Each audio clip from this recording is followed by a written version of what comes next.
ada beberapa sifat yang harus kita hindari gitu ya. Karena sifat ini banyak sekali orang itu bilang dengan cukup saja ya, tapi nggak cukup itu nggak cukup ya. Cukup itu nggak cukup ya. Jadi gini ya teman-teman, kenapa sih banyak orang itu selalu merasa kurang, bahkan sudah kaya itu tetap kurang. Inilah permasalahannya, ya. Inilah permasalahannya. Kita belajar dengan yang sudah-sudah ya teman-teman. Oke, kita bahas di sini ada 3 sifat ya teman-teman ya. Ada 3 sifat yang harus kita pahami supaya kita tidak terjerumus pada hal yang salah. Karena ini semuanya relate dengan pengetahuan, dengan sains, dengan agama ya teman-teman. Oke.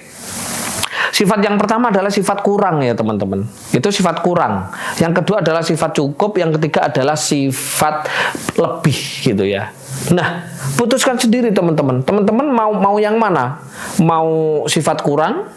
Mau sifat cukup? Atau mau sifat lebih?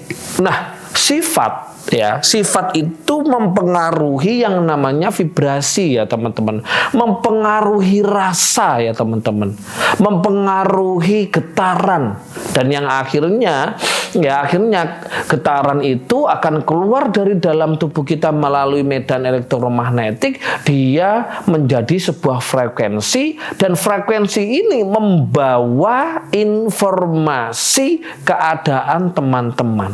Nah, dan ketika informasi ini diterima oleh Sang Tuhan, diterima oleh semesta, di sini akan dikembalikan dalam bentuk sesuai dengan sifatnya teman-teman.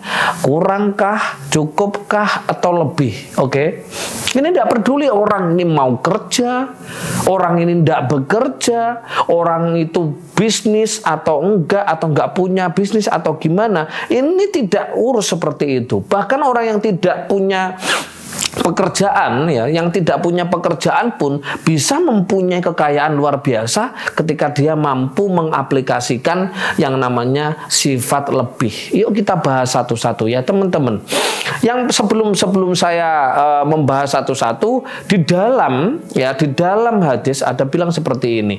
Inna inda boni abdibi, bahwa aku sesuai dengan prasangka hambaku. Oke. Saya ulangi lagi, bahwa aku sesuai dengan prasangka hambaku. Ini pengetahuan pelajaran yang ada di dalam Islam. Ya, bahwa Tuhan itu sesuai dengan prasangka hambanya. Nah, inilah yang paling salah kaprah di luar sana. Banyak sekali orang-orang bilang itu, aku apa jari Gusti Allah? Apa kata Tuhan? Wes aku seperti ini apa kata Tuhan? Hello. Justru Tuhan itu sesuai dengan apa yang kamu lakukan. Tuhan itu mengiyakan semua yang teman-teman lakukan, bukan teman-teman bahwa di dunia itu apa katanya Sang Tuhan. Enggak.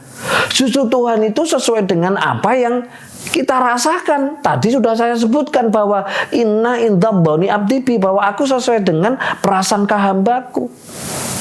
Kita masukkan pada pemahaman sains ya, pemahaman sains gitu ya, bahwa ada yang namanya vibrasi. Kalau teman-teman pernah membaca bukunya Dr. David Hawkins yang judulnya Power versus Force gitu ya, di situ ada tabel antara tabel power dan tabel force gitu. Ya, tabel power itu adalah sifat bagaimana manusia mempunyai sifat lebih. Sedangkan force itu adalah manusia yang sifatnya itu adalah cukup dan kurang. Ya, sebanyak apapun gajinya teman-teman, sebanyak apapun hartanya teman-teman, kalau teman-teman masih merasa kurang, harta, uang, kekayaan pasti dikurangi oleh semesta, oleh Sang Tuhan. Karena apa? Inna inda doni abdibi.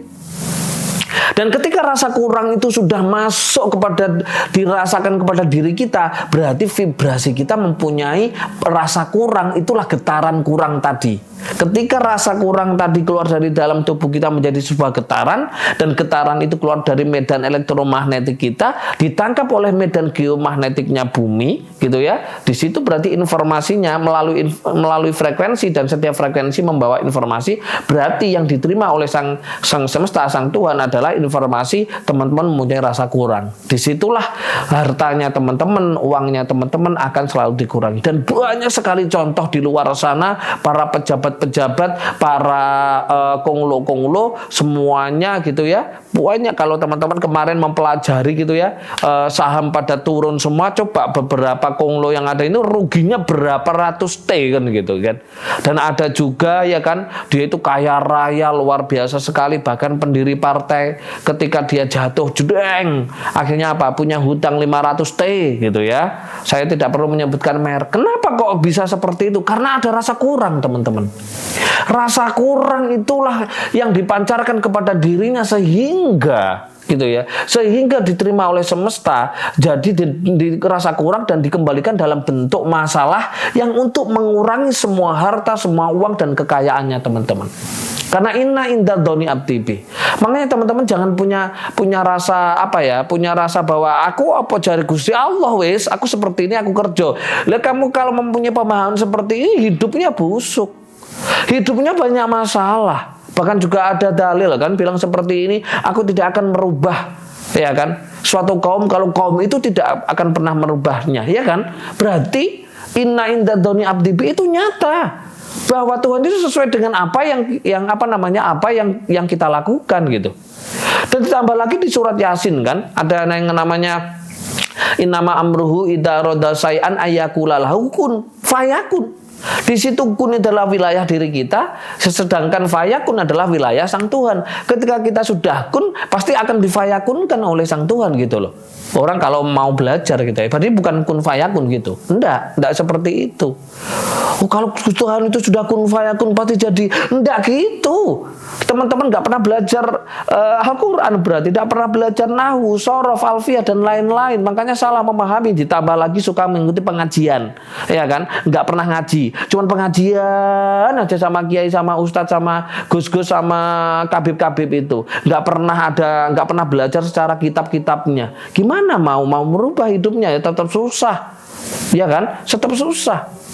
Makanya inna inda domni abdibi itu sesuai dengan prasangka hambanya. Nah, kalau gimana rasa cukup mas yang kita pancarkan? Ya setiap hari ya cuma cukup, itu aja, stagnan, nggak akan pernah naik dan nggak akan pernah turun. Ya itu aja. Mau usaha bisnis karir nggak akan pernah naik karirnya. Usaha bisnis ya tetap stagnan seperti itu aja. Karena apa? Rasa cukup. Jadi yang dipancarkan kepada semesta melalui vibrasi, melalui getaran dan melalui frekuensi adalah rasa cukup. Jadinya ya cukup, itu aja. Nah, yang harus dipancarkan oleh semesta adalah rasa apa? Rasa lebih.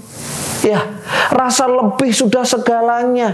Sudah lebih, seumpama sekarang teman-teman sudah punya uang 5M. Rasakan lebih mempunyai uang ratusan M, puluhan M gitu. Sudah punya mobil 1, rasakan punya mobil lebih. Sudah punya tanah 5 hektar, rasakan punya 100 hektar. Itu yang harus dilakukan teman-teman. Makanya teman-teman penting loh ya, penting. Coba kita lihat sekarang di gambaran pewayangan, ya kan? Orang banyak sekali memahami padahal wayang itu adalah manusia, si dalang adalah Tuhan. Kira-kira teman-teman, si dalang ini benar dia menggerakkan yang namanya wayang tadi, tapi apakah sang Tuhan tadi atau dalang mampu merubah nasibnya si wayang? Kira-kira mampu nggak si dalang ini merubah nasibnya si wayang? Tidak bisa teman-teman, tidak bisa. Dalang ini hanya mampu menggerakkan. Makanya Tuhan hanya memberikan yang namanya ruh saja. Tetapi nasib, tetapi takdir itu sesuai dengan diri kita. Inna inda bani abdibi. Bahwa aku sesuai dengan prasangka hambaku. Bahwa hidup kita sesuai dengan vibrasi kita. Vibrasi kita sesuai dengan hormon yang ada di dalam tubuh kita. Makanya perbaiki hormonnya. Di RKBE, RK dan RK semua, saya ajari olah rasa, olah nafas yang untuk pengatur yang namanya hormon-hormon yang ada di dalam tubuh kita. Nah, kita bahas wayang tadi, teman-teman. Nah, kenapa si dalang ini tidak mampu merubah nasibnya si para wayang-wayang tadi? Karena wayang tadi sudah mempunyai nasib dan karakter sendiri. Contoh, teman-teman, ketika wayang Sangkuni dimunculkan, ya kan, dihidupkan oleh si dalang, apakah Sangkuni ini akan dilakukan sesuai lakonnya Bima? Apakah bisa dilakukan sesuai dengan lakonnya si Krishna atau Duryudana Werkudara atau Puntadewa? Tidak bisa sesuai. Ini sudah ada kata Sangkuni, ya ini harus sesuai. Sangkuni ya Sangkuni, ya itu seperti itu. Jadi mohon maaf teman-teman, jangan punya pemahaman bahwa aku apa jari Gusti Allah. Oh Gusti Allah itu apa jari kamu. Jadi Tuhan itu sesuai dengan apa yang kamu lakukan. Jadi Tuhan itu hanya menerima pesanan, teman-teman. Aku mau kaya, oke. Tapi tentunya harus main rasa. Tapi kalau teman-teman punya pemahaman, wes aku apa jari Gusti Allah kan gitu kan. Aku apa katanya Tuhan nggak akan pernah merubah suatu kaum kalau kaum itu tidak akan pernah mau merubah gitu loh. Jadi ini pemahaman yang harus dimiliki oleh teman-teman. Ya, ini. Dan ini semuanya pemahaman, ini pelajaran, ini pengetahuan, ini saya berikan kepada di RKBE gitu ya teman-teman. Di RK Body Energy 360 derajat. Ini luar biasa sekali. Makanya teman-teman harus paham ilmu hidup. Lah ilmu hidup itu hanya ada di yang namanya spiritual. Ya, jadi yang harus dilakukan itu adalah teman-teman perbaikan hidup, perbaikan spiritualnya. Ketika spiritualnya sudah diperbaiki, supernaturalnya mengikuti, vibrasi kita mengikuti. Begitu teman-teman. Inilah ilmu yang namanya ilmu apa? Ilmu vibrasi, atau kalau di dalam agama disebut dengan inna indoboni abdibi. Kalau di dalam Al-Quran bahwa Tuhan tidak pernah merubah suatu kaum kalau kaum itu yang tidak merubah. Begitu teman-teman. Sama halnya di wayang. Wayang itu kalau karakternya Arjuna ya Arjuna, nggak bisa, nggak boleh. Sama kalau teman-teman Paijo ya lakunya harus Paijo. Kalau teman laki-laki ya bagaimana tabiatnya, fitrahnya seorang laki-laki. Kalau teman-teman menjadi seorang pemimpin, presiden, pemimpin partai, ya bagaimana fitrahnya? Sesuai dengan fitrahnya itu, jangan menyalahi aturan. Kalau menyalahi aturan berarti teman-teman sudah melanggar 12 hukum semesta dan pasti akan jatuh sendirinya. Itu ya teman-teman. Oke teman-teman, itu sharingnya pada kesempatan kali ini. Jika ini sangat-sangat bermanfaat dan baik untuk dipahami oleh keluarga, teman, saudara, lingkungan teman, silakan di-share. Dan jangan lupa subscribe dan jangan lupa juga komen ya teman-teman.